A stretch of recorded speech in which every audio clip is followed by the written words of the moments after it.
15'e olan tərkibi 100% pambıq olan futbolkanı indi görəcəksiniz ki, rəngi getmir. Laborator ekspertiz eləyəcəyik bu dəqiqə buna. Gözləyin, indi baxın görün nə eləyəcəm. Bax görürsünüz qardaş. Qaynanmış sudur. Bu dəqiqə qaynayıb. Indi bunu nə eləyir? Atırıq bura. Atırıq. Qaynar sudur. Qaldırırıq bunu. Bax tökürük üstündən. Görürsünüz? Bax, bir dənə baxın, görün, bir damızı bax, qaynar su tökürəm. Əslində 30 dərəcədən yuxarı yumaq olmaz.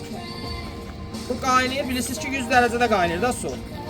Qaynayıb, indi üstünə bir 2-3 dəqiqə keçib, olsun 80 dərəcə. Bax, görürsünüz, vannanın içinə bir dənə baxın. Deyir sizi, rəngi gedir, ay nə bilim, neyinir, 15 manada pambıq olur. Qardaş, bax da, tərkibi də 100% pambıqdır. Gördünüz bunu? Su da tərtəmiz, bir damcısı rəngi çıxmır. Onun keyfiyyətinə zəmanət verir. Hələ biraz da irəli gedəcəyik. Bax görürsünüz, ağ kağızı götürürəm. Bax görürsünüz.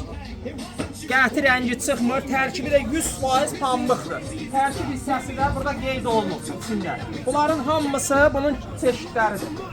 Yenə deyirəm, 100% pambıq futbolka kim istəsə, qoyla bu əlimdəşini göstərim də. Nə deyirəm, tapamıram. Gecə, qabıram. Bax yaxından çək. Görürsünüz, tərkibi 100% pambıqdır. Deyəsiniz ki, 15 manada pambıq olmur. Qardaş, mənə inanmırsan, girirsən Google-a yazırsan 100% pambıq tişörtün maliyyəti nə qədərdir? Onda görəcəksiniz ki, 15 manada 100% tərkibi pambıq futbolka almaq olar.